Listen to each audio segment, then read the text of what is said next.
धर्म ध्वजा के नीचे बैठे हुए ब्रह्म मुहूर्त की बेला में मेरे गुरु भाई बहनों, माताओं, बड़े बुजुर्गों, बच्चे और बच्चियों, आप सभी को सादर सत्य ओम जय। हम आप सब ब्रह्म मुहूर्त की बेला में बैठ करके सुमिरन, ध्यान और भजन किया और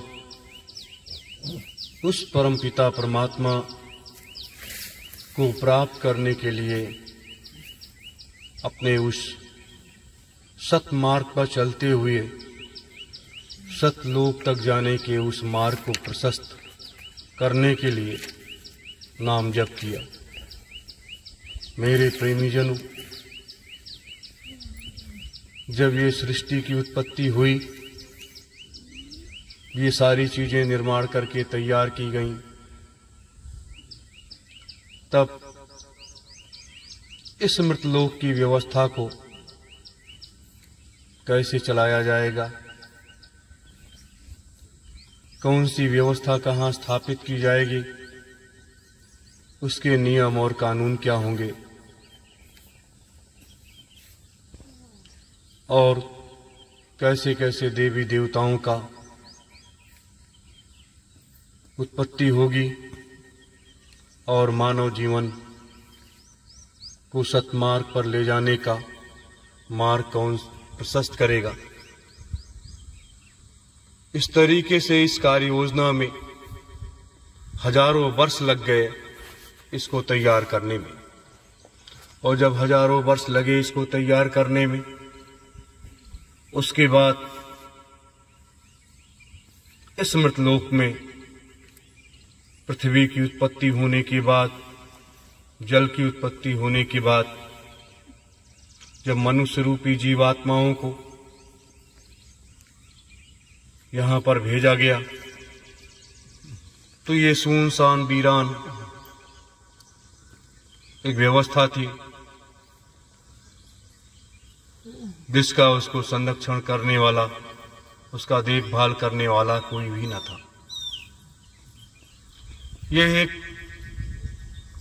ऐसा मार्ग है,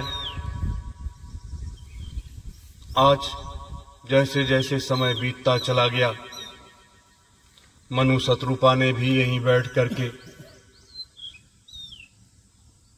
समस्त विधानों को तैयार किया। उनको भी दसों हजार वर्ष बैठ करके साधना करनी पड़ी। साधना भक्ति वह चीज है जो व्यक्ति को स्वयं अपने अंतर में आत्मसात करना पड़ता है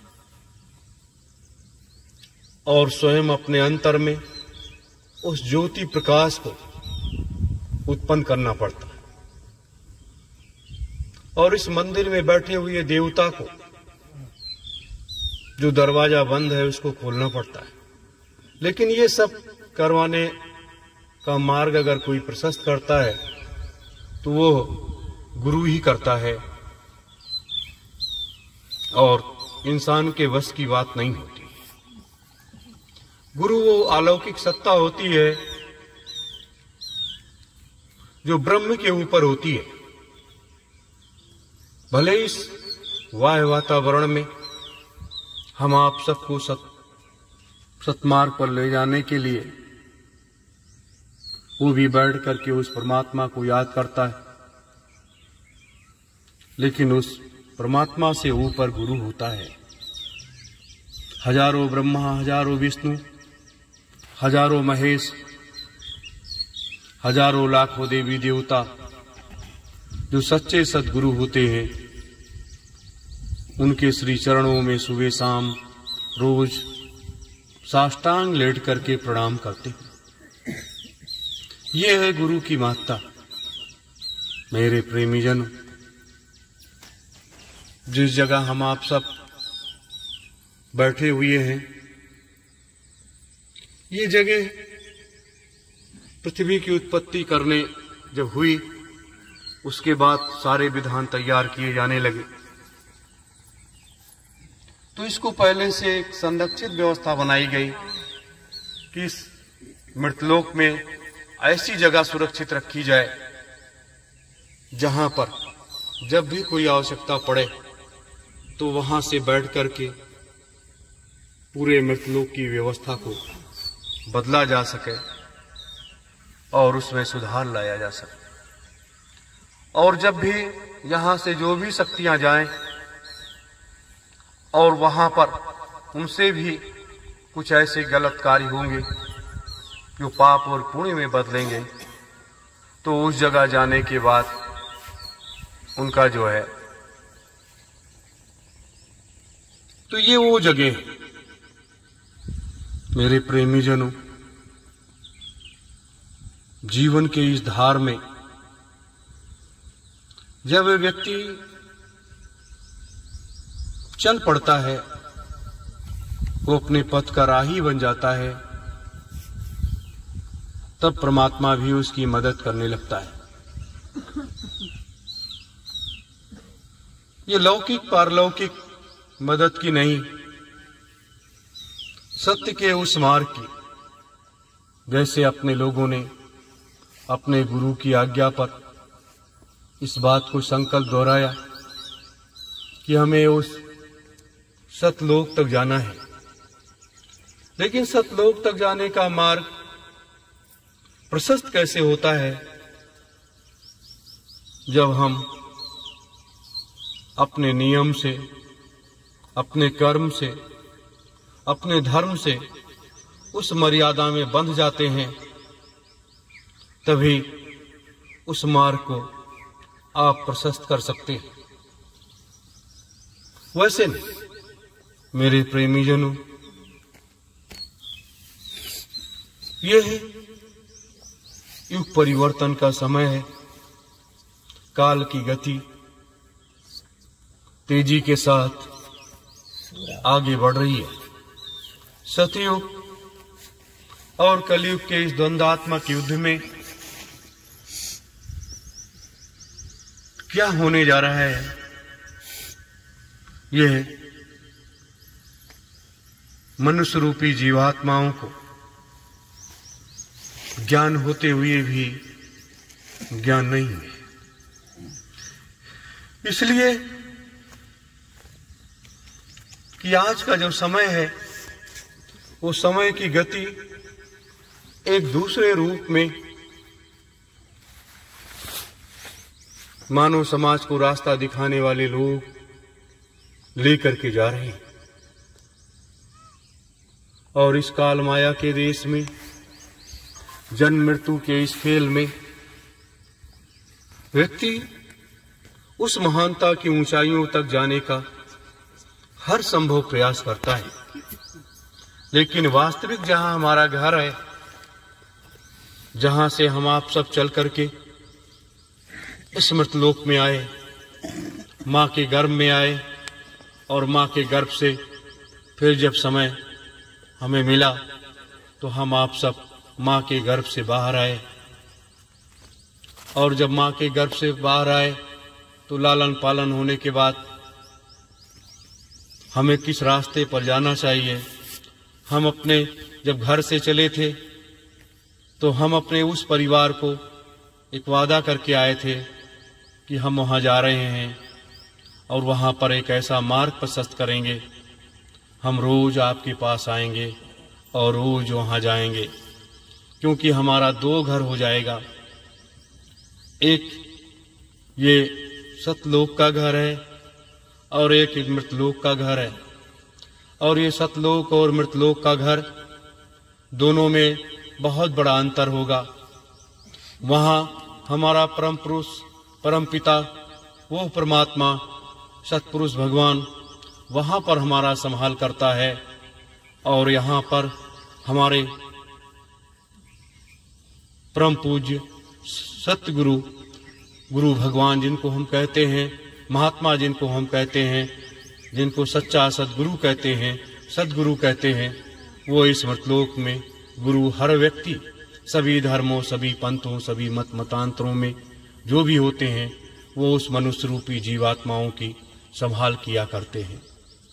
आज जब मनुष्य रूपी जीवात्माएं तड़प रही हैं, चिल्ला रही हैं, रो रही हैं चारों तरफ, चाहे वो पशु पक्षी हों, चाहे वो जीव जंतु हों, चाहे वो कीड़े मकोड़े हों, चाहे वो जल का प्रवाह हो, सब जो जहाँ है वहीं तड़प रहा है। और इस तड़प को समाप्त करने के लिए समय के सच्चे सद्गुरु मसीहा संत सद्गुरु जब इस मृत लोक में आते हैं तो मनुष्य रूपी जीवात्माओं को ज्ञान की गंगा में नहलाते हैं और उनको अपने असली घर की याद जब दिलाते हैं कि बच्चों, यहाँ ये घर तो किराए का मकान है और इस किराए के मकान में हम आप सब बैठे हुए हैं, और कब फरमान आ जाए कि आपको इस किराए का मकान को खाली करना पड़ेगा, और जब इस किराए के मकान को आप खाली करोगे तो इसमें बैठी हुई रूह, बैठी हुई जीवात्मा वो सीधे निकल करके अपने घर को चली जाएगी, यमराज के दरबार में पेशी देती हुई अपने घर को चली जाएगी। मेरे प्रेमी जनों, यह है, मैं इसलिए बता रहा हूं कि आज का जो दौर है, जो समय है, वो एक ऐसा समय आ रहा है जो तेजी के साथ बदलने जा रहा है। यह इसके नीचे बैठने की आवश्यकता इसलिए पड़ी कि ये सब पूर्व से सब निर्धारित था, और सारी चीजें जब पूर्व से निर्धारित होती हैं, महात्मा भी निर्धारित होते हैं, परमात्मा भी निर्धारित होते हैं, जीवात्माएं भी निर्धारित होते हैं, पेड़ पौधे पशु पक्षी जीव जंतु भी निर्धारित होते हैं, सब निर्धारित होते हैं समय के गति के हिसाब से। और जब समय के गति के हिसाब से सब लोग निर्धारित होते हैं तो इस काल माया के देश में वो चलते चले जाते हैं और अपने लक्ष्य की तरफ आगे बढ़ने लगते हैं। मेरे प्रेमी जनों, अगर परम पूज्य स्वामी जी महाराज को देखा जाए तो उनका 60 वर्षों का अथक मेहनत, अथक प्रयास, चाहे वो धर्म आधारित व्यवस्था हो, चाहे वो राजनीति आधारित व्यवस्था हो, और चाहे आत्मा और परमात्मा का भेद हो, और चाहे हमारे असली घर की पहचान हो, कराते कराते मनुष्य रूपी जीवात्माओं को आगाह करते करते वो स्वयं जाकर के सिद्धाश्रम में बैठ गए। और जब सिद्धाश्रम में बैठ गए तो वहां पर सभी युगों के जो संत सद्गुरु बैठे हुए हैं, जिन्हें हम 3,00,000 महात्माओं के रूप में जानते हैं, जब वो वहां बैठ गए, वहां बैठ करके उन्होंने नई कार्य योजना इस मृतलोक में परिवर्तन की धरातल की तैयार किया। जो लोगों को ज्ञान नहीं है, क्योंकि ये भेद होता है और ये रहस्य भी होता है, कब कहाँ क्या करना है और कैसे करना है, और कैसे कैसे जीवात्माओं को इस मृतलोक में उतार करके लाना है, कौन सी कहाँ पर कितनी शक्तियों की आवश्यकता है, और किस शक्ति से, किस तपोबल से कौन सा कितना बड़ा काम हो सकता है। धन एक अपव्यय है जिसे हम लक्ष्मी के रूप से जानते हैं। एक हमारे घर की लक्ष्मी होती है, वो भी माया की लक्ष्मी होती है, और एक लक्ष्मी हमारी ये रुपए पैसे की भी लक्ष्मी होती है, ये भी माया की होती है। लेकिन दोनों में फर्क है। ये हर जगह जाती है, मांस की दुकान पर भी जाती है, शराब की भी दुकान पर जाती है, हर व्यक्ति के हाथों में जाती है और हर हाथों से होकर के गुजरती रहती है। लेकिन हमारी जो घर की लक्ष्मी होती है वो देवी स्वरूपा होती है, और उस देवी की पूजा शक्तियों के रूप में हम अपने घरों में करते हैं। कोई दुर्गा की पूजा करता है, कोई काली की पूजा करता है, कोई किसी देवी की पूजा करता है, कोई किसी देवी की पूजा करता है। और हम अपने घरों में जब हमारी बच्चियां छोटी होती हैं तब हम उनको देवी का स्थान देते हैं और उनकी पूजा करते हैं।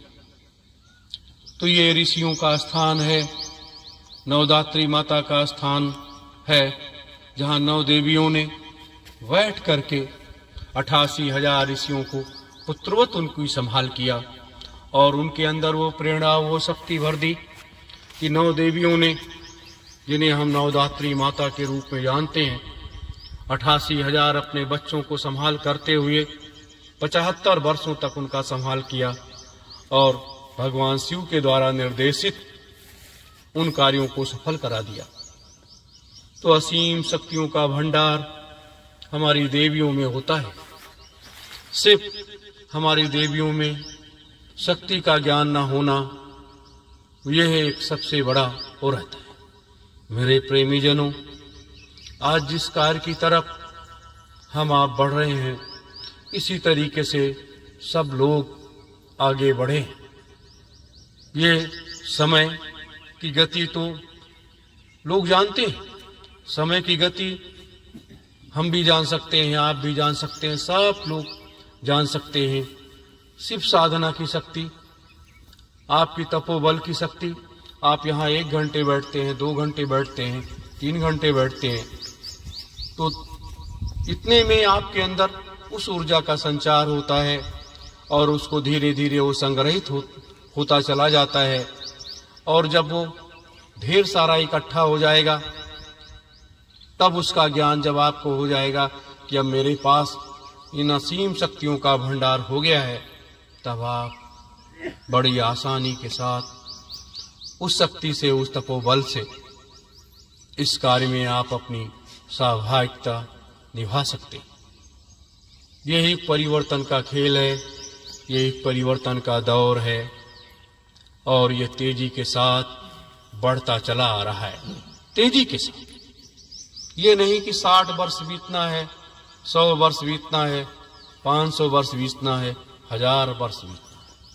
अब इसको उंगलियों पर गिनते हुए साल भर, 2 साल की गिनती अपने पास रखिए और इसी में ये सब सारी चीजें होने जा रही हैं। मेरे प्रेमी जन, सतयुग कब आएगा, कलयुग कब जाएगा, तो सतयुग संतयुग की स्थापना इस मृतलोक में कब होगी, ये भी निर्धारित हो चुका है। ये भी निर्धारित हो चुका है कि सतयुग का आगमन इस धरातल पर किस दिन हो जाएगा और कलयुग का पर्दा किस दिन गिर जाएगा। ये है इसीलिए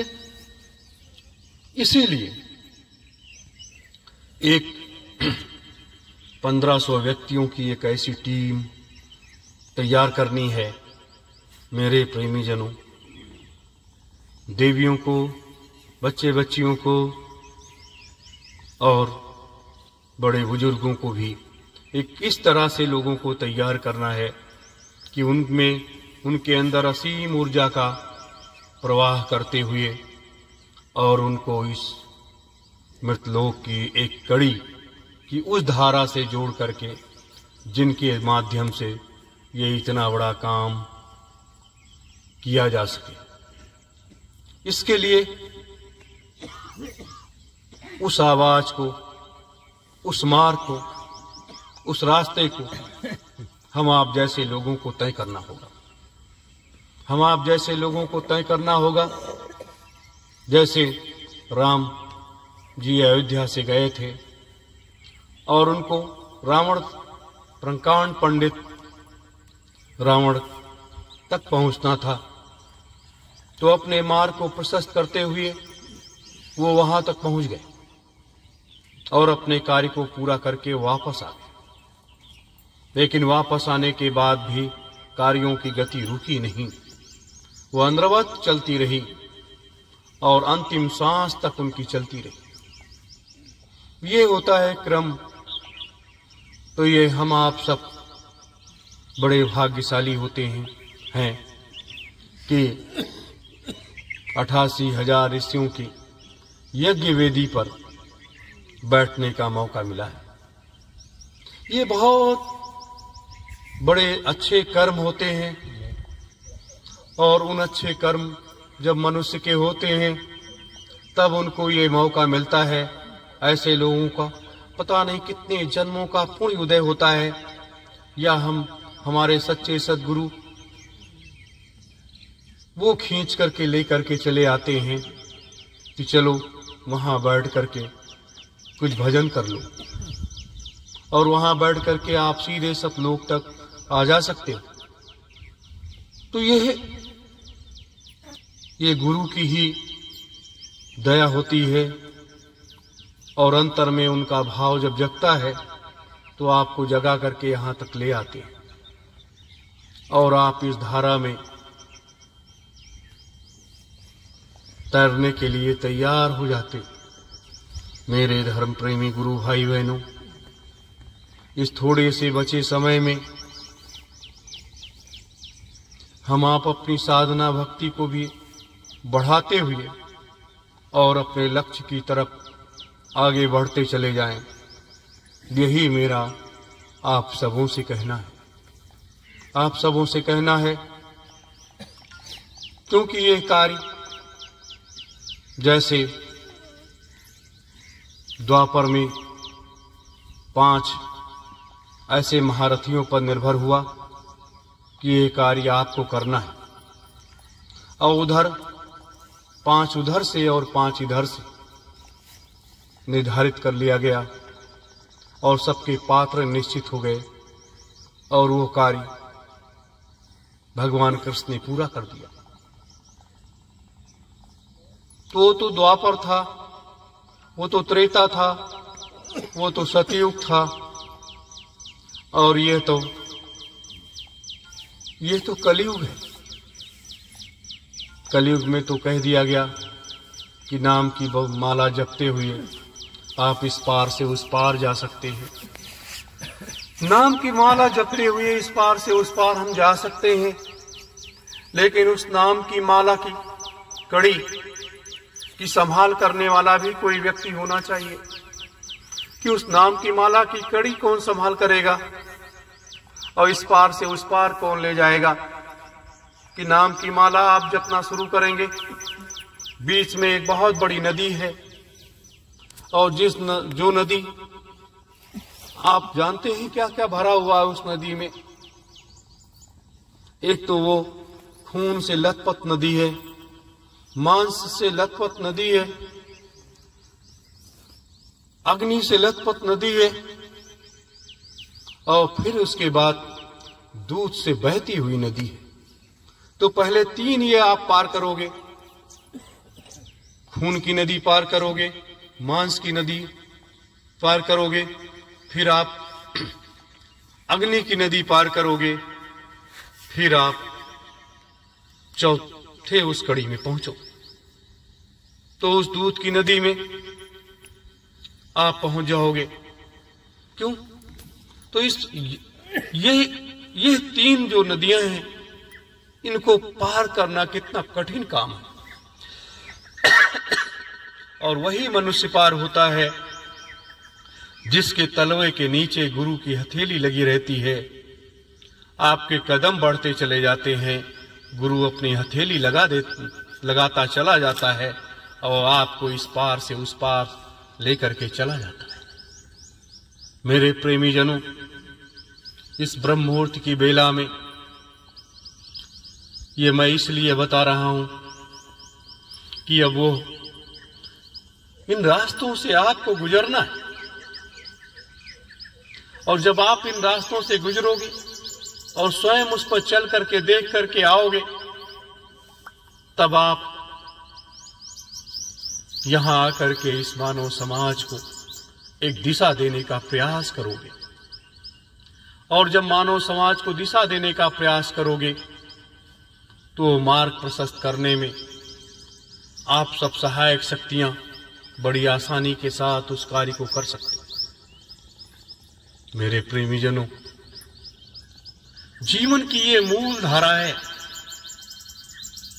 इस मूल धारा की कड़ी को जो व्यक्ति पकड़ लेता है, हमारा परिवार है, समाज है, देश है, कुटुंब है, तो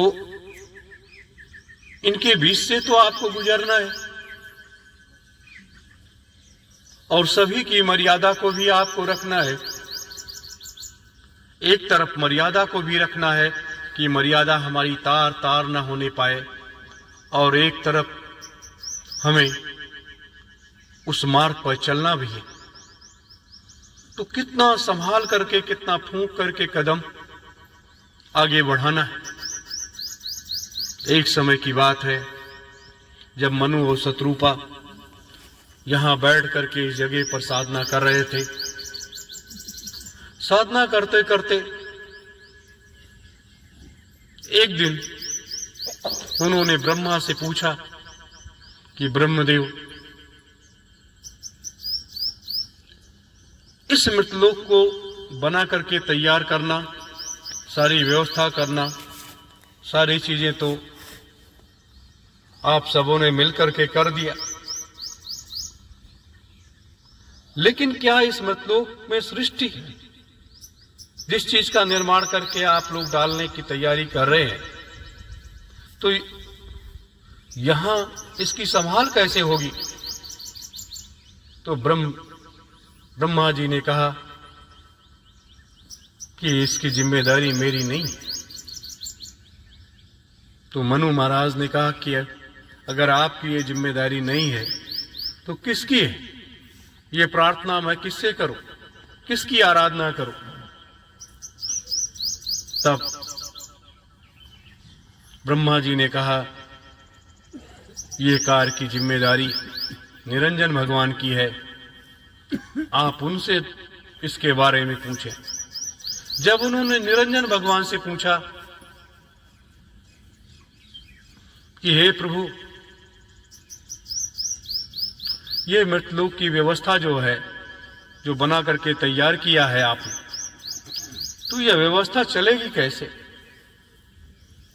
और इसके लिए कितने मार्ग होंगे, कितनी धाराएं होंगी, कितनी कड़ियां जुड़ेंगी, और कौन सी कैसी जीवात्माएं इस मृतलोक में आएंगी जाएंगी?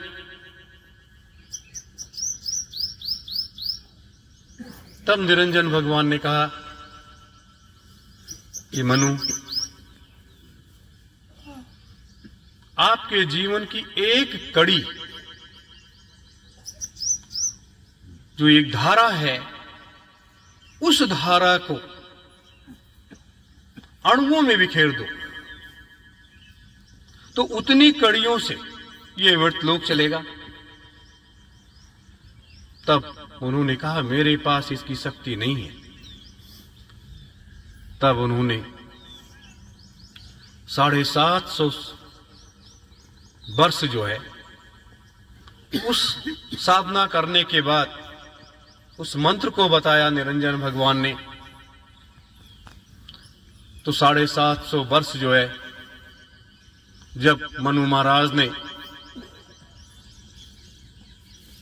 साधना किया, और वो साधना करने के बाद तब उनको 150 वर्ष निरंजन भगवान ने उनको रास्ते बताए। तब ये सारी चीजें तैयार हुई। बड़ी मेहनत इसमें लगी है, और जब बिखरने की स्थिति आती है, तब आज का प्राणी उसे आसानी के साथ बिखेर देने में कोई वो नहीं समझता। मेरे प्रेमी जनों, ये मनु महाराज की बात मैंने क्यों बताई? क्योंकि बहुत सी चीजें हमारे धर्म ग्रंथों में है ही नहीं, उद्धृत ही नहीं है। हमारे मनीषियों ने, हमारे महात्माओं ने ऐसे चीजों का लेख भी किया, लेकिन उसको लोगों ने समाप्त कर दिया, समाप्त कर दिया। तो आज ये जो कड़ी पे कड़ी जुड़ती चली जा रही है, उस धारा के तहत चलो जिस धारा में हमें आगे काम करना है। ये मत सोचो कि हम बैठ करके यहां साधना करके और सतलोक तक आने जाने लगेंगे, उसके बाद काम नहीं करना है। जब तक इस मृतलोक में रहना है, इस मृतलोक की उस धारा को प्रवाहित करना है, जो धारा के छिद्र बंद हो चुके हैं, जिसके लिए परम पुरुष, परम पिता, सतपुरुष भगवान इस मृतलोक में उनको उतर करके आना पड़ा और लोगों के बीच में अथक मेहनत करनी पड़ी। उसके बाद मनुष्य रूपी जीवात्माएं नहीं समझ पाई और फिर वो दूर जाकर के बैठ गई। तो ये क्रम है, सृष्टि का कर्म है, ये धर्म है। समय समय पर लोग आते हैं, करते हैं और जाते हैं, लेकिन हमारा आपका जो जिम्मेदारी है, उस जिम्मेदारी का निर्वहन हमें आप सबको करना है। ये मैंने आपको कुछ बातें कही हैं। शाम को कि सत्संग में सुमिरन ध्यान भजन करने के बाद आपको उस धारा के बारे में बताएंगे जो धारा हर युगों से होकर के गुजरी है, अनादिकाल से लेकर के और आज तक गुजरी है। और कौन सी धारा ऐसी फूटेगी जो हमें नव सतयुग की तरफ, संतयुग की तरफ लेकर के जाएगी। उसके बारे में आपको विस्तृत बात शाम के सत्संग में आपको बताएंगे। मेरे प्रेमी जनों, ये चीजें हो सकता है आपकी मन स्थिति आभा के उस मंडल में बिखरती नजर आए, लेकिन जीवन की उस धारा जो आपकी जीवात्मा है, उस जीवात्मा को अपने इस आध्यात्मिक धारा में अगर बहा ले जाओगे, डुबकी लगा लोगे, तो ये मनुष्य रूपी ये शरीर जो है ये धन्य हो जाएगा कि हमारे माता पिता का जो अंश है वो भी धन्य हो जाएंगे और हम आप भी धन्य हो जाएंगे। आध्यात्मिक ज्ञान की वो धारा और धर्म का मार्ग पर जब व्यक्ति चलता है, तब माता पिता का सर सबसे पहले ऊंचा होता है, क्योंकि माता पिता का रक्त खून जो है उस शरीर के अंदर दौड़ता है और हमारे माता पिता धन्य हो जाते हैं। इसीलिए सृष्टि का विधान, आने का रास्ता एक, जाने का रास्ता एक, उसमें कोई भेद ही नहीं है। यह चीज जब व्यक्ति समझ लेता है, और गरीबी और अमीरी ये संसार का एक नियम है, आज तक इस संतुलन को लोग बना ही नहीं पाए। तो सतयुग और संतयुग में ये सारी व्यवस्थाएं महापुरुषों के द्वारा तैयार की जाएंगी, वो अलग विषय है। लेकिन हाँ, हम आप सब सत्य के इस मार्ग पर चलते हुए अपने गुरु के श्री चरणों में अपने को समर्पित करते हुए नव सतयुग स्थापनार्थ उस मार्ग पर चल करके कार्य करें जिस मार्ग पर चलने की आवश्यकता है। बस इन्हीं शब्दों के साथ आप सभी धर्म प्रेमी गुरु भाई बहनों को सादर सत्योम जय।